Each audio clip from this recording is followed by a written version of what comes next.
नमस्कार, मैं हूं मनोज वर्मा और आप देख रहे हैं अटेंशन।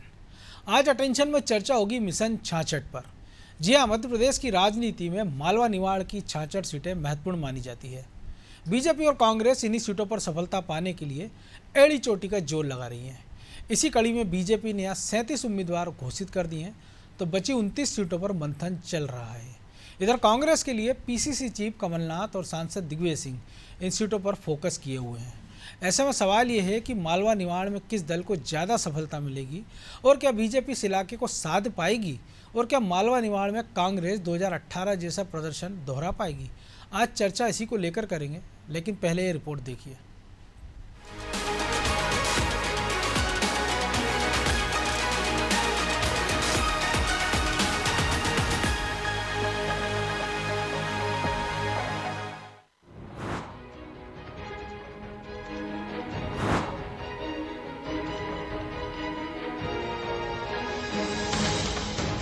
मध्य प्रदेश के विधानसभा चुनावों में एक क्षेत्र सबसे अहम माना जाता है, वो है मालवा निमाड़ इलाका, जहां इंदौर और उज्जैन संभाग के तहत 66 विधानसभा सीट आती है।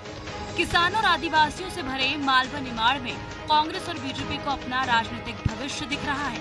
यही वजह है कि बीजेपी तो इन 66 सीटों पर 37 उम्मीदवार उतार भी चुकी है, लेकिन बची हुई 29 सीटों पर माथापच्ची सबसे ज्यादा हो रही है, क्योंकि इन 29 सीटों में अभी 18 बीजेपी के पास है, तो 8 कांग्रेस और 3 निर्दलीयों के कब्जे में है।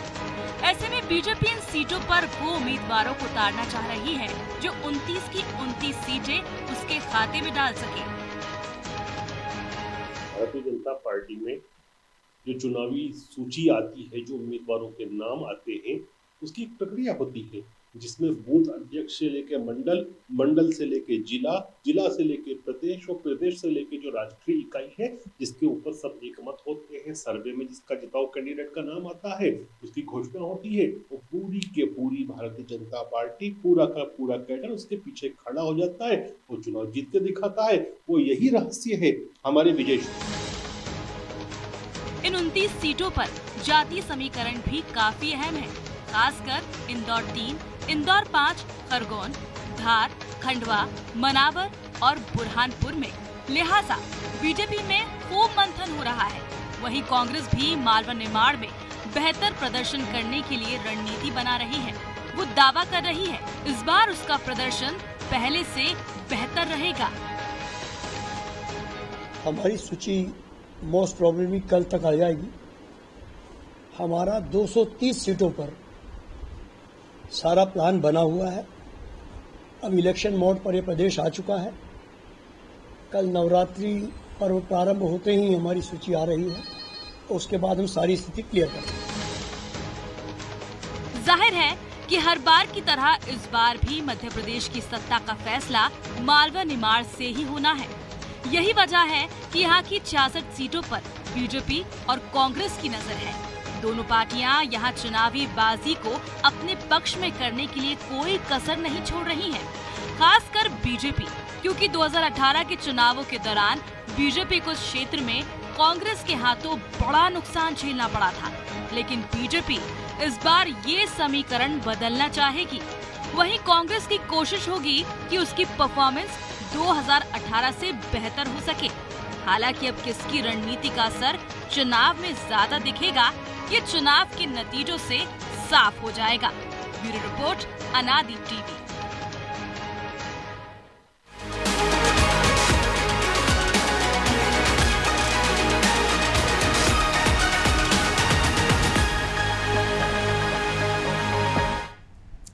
तो इसी मिशन 66 को समझने के लिए हमारे साथ जुड़ गए वरिष्ठ पत्रकार अशोक शुक्ला और हमारे सहयोगी ब्रजेश चौक से। वो स्वागत है शुक्ला जी आपका। और आवाज़ आ रही है आपको? जी जी आ रही है आवाज़ आप। बिंदी के बाद मालवा ऐसा था पिछले 2018 में जिसने बीजेपी की कुछ लाज रख ली थी, और इस बार भी जो सर्वे आ रहे हैं, कई सारे चैनल्स ने किए हैं, उसमें यही बता रहा है कि मालवा में बीजेपी को बढ़त है। लेकिन जो मौजूदा परिस्थितियाँ, तो आपको लग रहा है कि जो बढ़त है वो 2013-8 ऐसी हो पाएगी या 3 जैसी, जिससे एक तरफा बीजेपी को बहुमत मिल जाए? और बीजेपी ने हालांकि यहाँ उम्मीदवार काफ़ी सारे घोषित कर दिए हैं, 27 सीटें लेकिन अब भी बची हैं। तो क्या कुछ और बीजेपी को अलग से या करना होगा?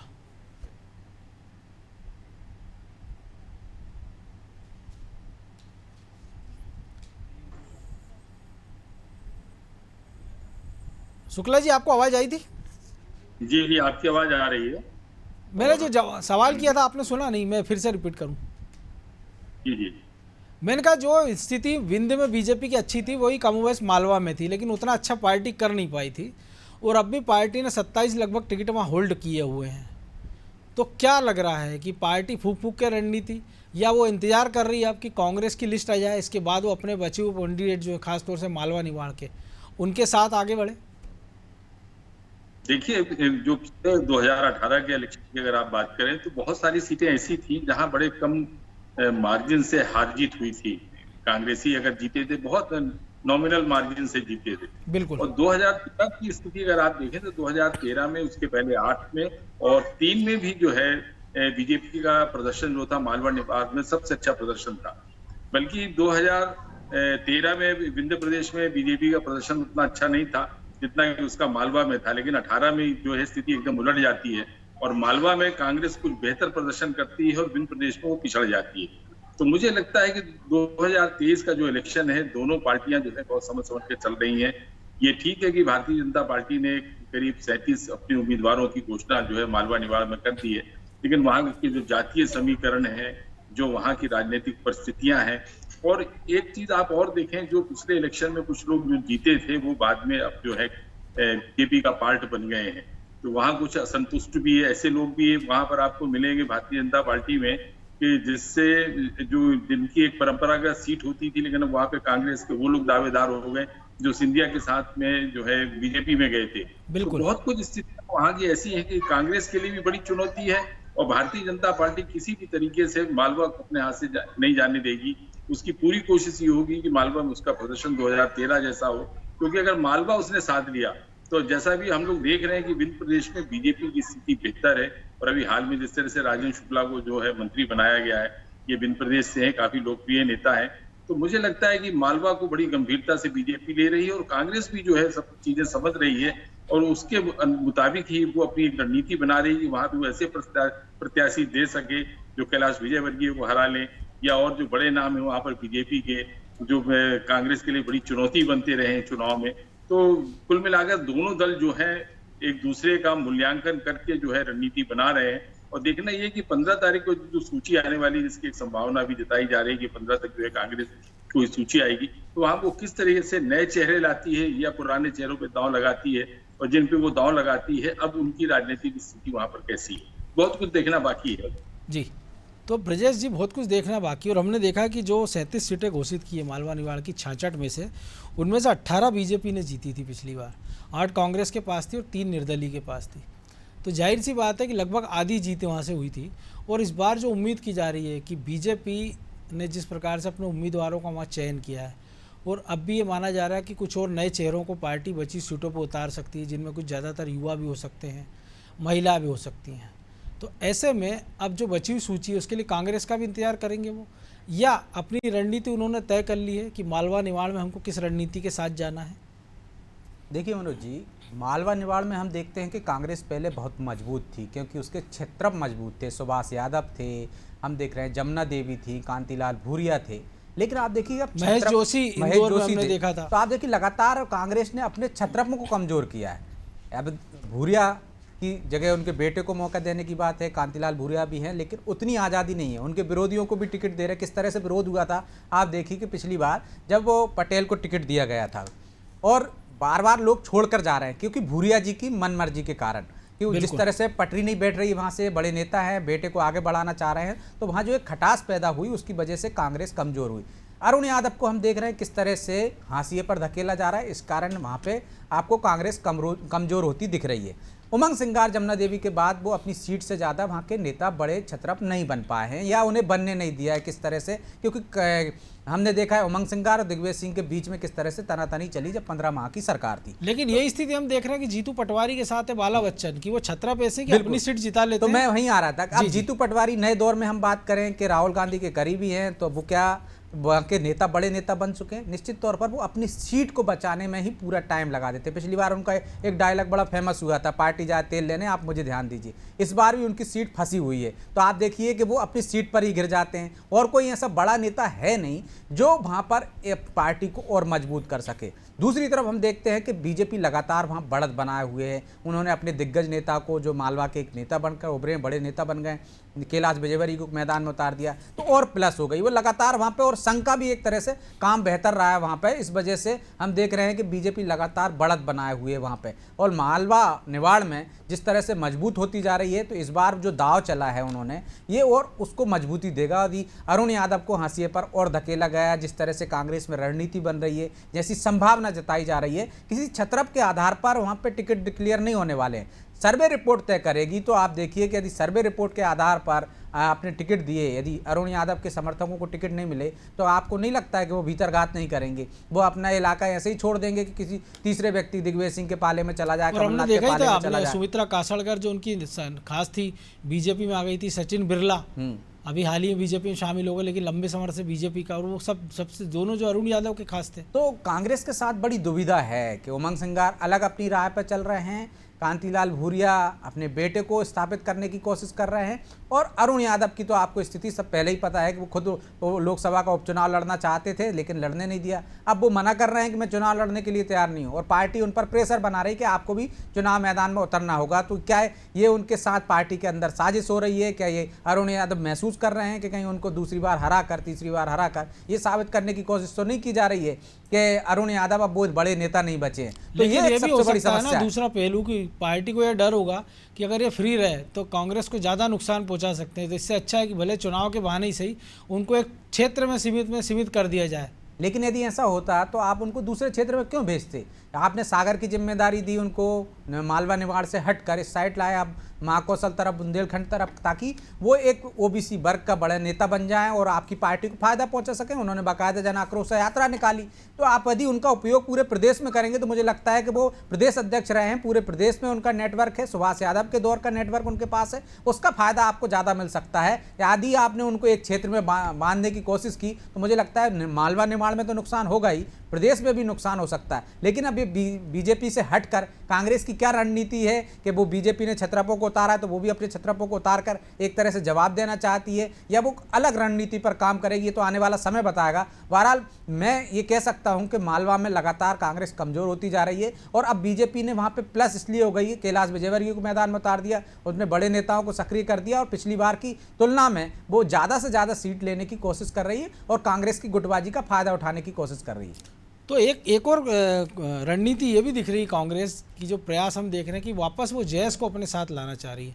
हालांकि उसके 2-3 गुट हो गए, एक महावीर मुजालदे अलग बन गए हैं, वो अपने उम्मीदवार अलग उतारने का प्रयास कर रहे हैं। हमने देख रहे हैं कि हीरालाल अलावा वो अब भी कांग्रेस के साथ है, लेकिन कब तक है टिकट वितरण के बाद क्या स्थिति बनती है। और एक गुट बीआरसी के साथ है, भारत राष्ट्र समिति के साथ, वो चला गया है डॉक्टर आनंद राय के नेतृत्व में। तो इसका कुछ फ़ायदा पिछली बार जितना इस बार मालवा निवाड़ में हो सकता है जैसे गठबंधन का कांग्रेस को, शुक्ला जी। और दूसरा, क्योंकि बीजेपी ने पैसा एक्ट लागू कर दिया, हमने देखा टैंटा मामा की प्रतिमा लगी है, इंदौर में चौराहे का नाम हो, चाहे उनके नाम का एक वहाँ पाताल पानी में, पाताल जाना पाऊँ आप कीजिए, वहाँ एक बड़ी सी मूर्ति लगाई गई है उनकी। और मालवा निवाड़ में पैसा एक्ट को लेकर मुख्यमंत्री ने घूम कर काफ़ी प्रचार किया है। देखिए, जातीय समीकरण की अगर आप बात करें तो वहां पर एक वर्ग और भी है जिसको हम लोग कहते हैं किसान वर्ग है, जो मंदसौर की एक घटना हुई थी जिसके चलते किसानों में काफी आक्रोश था, और इसका नुकसान भी जो है भारतीय जनता पार्टी को 2018 के चुनाव में कुछ चीजों पर इसको उठाना पड़ा था। तो मुझे लगता है कि अब भारतीय जनता पार्टी उन सभी कमियों को नजरअंदाज नहीं करेगी, उनको सबको ध्यान में रखते हुए अपनी कोई रणनीति बनाएगी। और अभी जैसा ब्रजेश जी कह रहे थे कि अब कांग्रेस के पास में वहां तो कोई बड़ा छत्रप नेता नहीं है, हालांकि कभी प्रकाश चंद्र सेठी और सुरेश सेठ और जैसा महेश जोशी जी का जिक्र आप कर रहे थे, बड़े नेता जो थे जो मालवा और निवाड़ की तरफ से आते थे। लेकिन अभी जो मौजूदा दौर है, जो इस समय है, वो कांग्रेस के लिए इसलिए ज्यादा चुनौतीपूर्ण है कि एक तो उनके पास में कोई चमत्कार की नेतृत्व नहीं है, खासतौर पर मालवा और निवाड़ में जिन अभी नेताओं का जिक्र हो रहा था, चाहे वो सज्जन सिंह वर्मा हो या जीतू पटवारी हो या कांतिलाल भूरिया हो, अरुण यादव हो, ये सब लोग जो है ये केवल एक सीमित क्षेत्र के, आप इनको कहिए एक सीमित क्षेत्र में इनका प्रभाव है। अगर खंडवा से बाहर निकल जाए तो फिर हो सकता है कि अरुण यादव वहां उतने प्रभावी ना हो। इसी तरीके से आपकी जीतू पटवारी की स्थिति है, वो अपनी सीट से बाहर अगर निकल जाते हैं तो उतने प्रभावी नहीं होते हैं वो। तो कुल मिला के ये है कि मालवा निवाड़ में कांग्रेस के पास में कोई इस तरह की लीडरशिप नहीं है जिसके नाम पर जो है वहां पर ये कोई बड़ा गेम प्लान बना सके कांग्रेस। और इसके उलट अगर आप ये बीजेपी को देखें तो बीजेपी में 2008 के बाद से ही मालवा निवाड़ जो है वो बीजेपी के पास में रहा है, बीजेपी के पक्ष में जाता रहा। लोकसभा में भी आप देखिए कि किस तरह के वहां पे अनुकूल परिणाम जो है बीजेपी के पक्ष में आते रहे हैं। जब नरसिंहा राव की सरकार थी तब भी मालवा निवाड़ में जो है बीजेपी का प्रदर्शन बहुत अच्छा रहा है। तो मुझे लगता है कि बीजेपी मालवा निवाड़ में ज्यादा मजबूत है बनस्पत कांग्रेस के। अब कांग्रेस वहां पे किस तरह से रणनीति बना रही है ये तो जब टिकटों की घोषणा हो जाएगी तब समझ में आएगा कितना पार्टी समीकरण का ध्यान रखा है, जैसे उसका गठबंधन हो रहा है तो उसका कहाँ किस तरह का असर देखने को मिले। ये अभी बहुत शुरुआती दौर है इलेक्शन का, क्योंकि एक पार्टी ने जहां पे उम्मीदवार घोषित कर दिए वहीं दूसरी पार्टी का भी यही पता नहीं है वो किस पे दांव लगाने जाए। और और इसमें एक दूसरा और ये चीज भी है जी। मनोज जी उसमें कि हम देखते थे कि मालवा निमाड़ में इंदौर की बात कर लें, ताई भाई के झगड़े जग जाहिर होते थे। हम यदि निमाड़ में चले जाएं तो नंदू भैया के, अर्चना चिटनिस के झगड़े जग जाहिर होते थे, उससे कुछ नुकसान होता था पार्टी को। अब वो परिस्थितियां भी नहीं बची हैं, चाहे इंदौर की बात कर लें चाहे हम खंडवा खरगोन की बात कर लें। और एक और भी चीज़ है ना शुक्ला जी, हम देख रहे हैं कि जो 37 सीटें घोषित हुई है उसमें से 13 सीटें जो आदिवासियों की है, 7 अनुसूचित जाति की और 17 सामान्य है। यानी बीजेपी को भी पता है कि लड़ाई कठिन होना है, इसलिए उन्होंने मालवा निवाड़ में जो आदिवासी बहुल सीटें हैं उस पर अपने उम्मीदवार पहले घोषित कर दिए ताकि उनको वक्त मिले। तो ये एक फायदा भी बीजेपी को हो सकता है। ये आदिवासी कभी जो है कांग्रेस का ट्रेडिशनल वोटर हुआ करता था, परंपरागत वोटर होता था, बहुत लंबे समय तक आदिवासी जो था कांग्रेस के साथ बना रहा।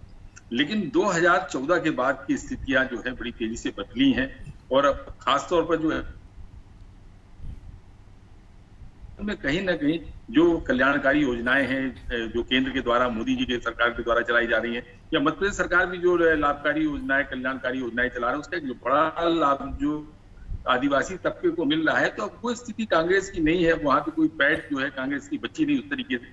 जैसे कभी जमुना देवी का भी आप जिक्र करते थे, सिंगार का जिक्र कर रहे थे, कांतिलाल भूरिया का आप जिक्र कर रहे थे, ये ठीक है आदिवासी नेता है ये, झुमकलाल भेड़िया भी हुआ करते थे। बहुत सारे नेताओं का नाम दिया जा सकता है जो कांग्रेस के काफी बड़े कद्दावर नेता थे। लेकिन मौजूदा दौर में अब इसमें जब राजनीतिक चेतना जगी है, मतलब आप देखिए अब कोई समाज ऐसा नहीं बचा है हिंदुस्तान का कि उसको हम लोग ये कहेंगे साहब उसकी राजनीतिक समझ जो है वो छोटी है, वो नहीं समझ पा रहा है कि उसका हित कहाँ पर है। तो आदिवासी एसटी जो है उस समुदाय के बीच में जो राजनीतिक जागरूकता आई है, जो उनमें समझ आई है, उसके चलते वो ये समझ रहे हैं कि किसके साथ रहने में उनका फायदा है।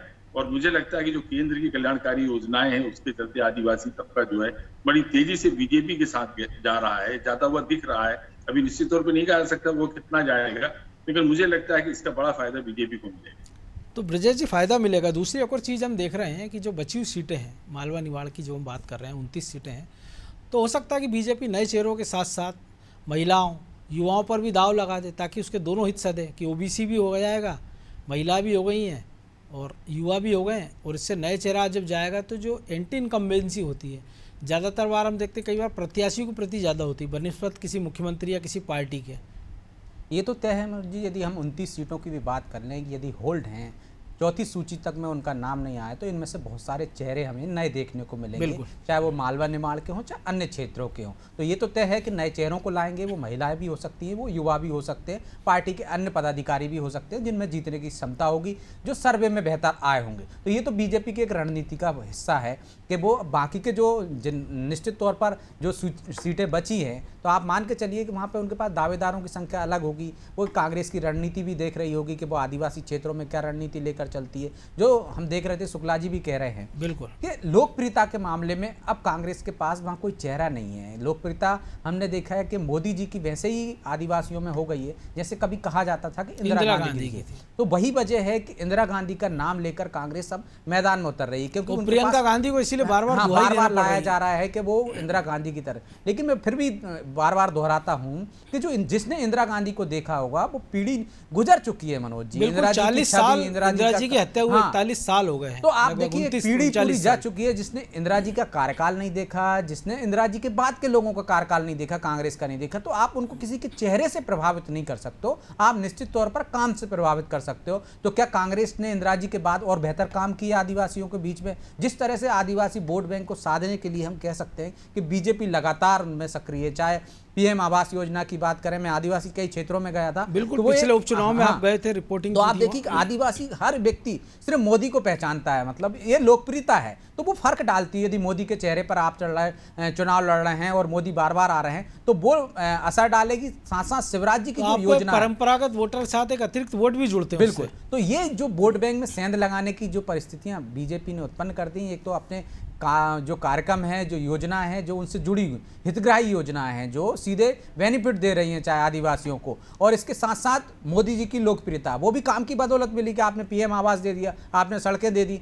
पैसा एक्ट आपने लागू कर दिया। ये तमाम जो पिछले हमने देखा है 2018 के बाद से आदिवासियों पर फोकस करके उनके जननायकों को आप सम्मान देकर जो पैंट बनाने की कोशिश की है, वो मुझे लगता है ज़्यादा असरकारक है। हमने देखा भी है कि राष्ट्रपति द्रौपदी मुर्मू का चुनाव होता है तो बड़ी संख्या में कांग्रेस के हों चाहे अन्य आदिवासी विधायक हों, वो उनके समर्थन में वोट करते हैं और कांग्रेस उन पर कार्रवाई भी नहीं कर पाती, चुप्पी साध जाती है, क्योंकि वो समझ चुकी है। और यही वजह है कि कांग्रेस बार बार उन क्षेत्रों में गांधी परिवार को, चाहे राहुल गांधी को ला रही हो, चाहे प्रियंका गांधी को बार बार ला रही हो, वो समझ चुकी है कि उनके वोट बैंक में सेंध लग चुकी है, शायद मोदी जी की वजह से। इसलिए वो बार बार टारगेट करती है कि आदिवासियों पर अत्याचार हो रहे हैं। लेकिन कितना असरकारक होंगे ये चुनाव में ये देखने की बात होगी। लेकिन ये तय है कि सेंधमारी बीजेपी कर चुकी, क्योंकि जो शुक्ला जी भी कह रहे थे पूरा कोर वोट बैंक कांग्रेस का ही था, ये कांग्रेस से ही छीना है। चाहे आदिवासियों का मामला हो, चाहे हम दलितों का मामला हो, दलित एजेंडा चलाया था अपने वोट बैंक को साधने के लिए दिग्विजय सिंह ने, लेकिन क्यों टूट के चला गया? तो कहीं ना कहीं कमियां रही होंगी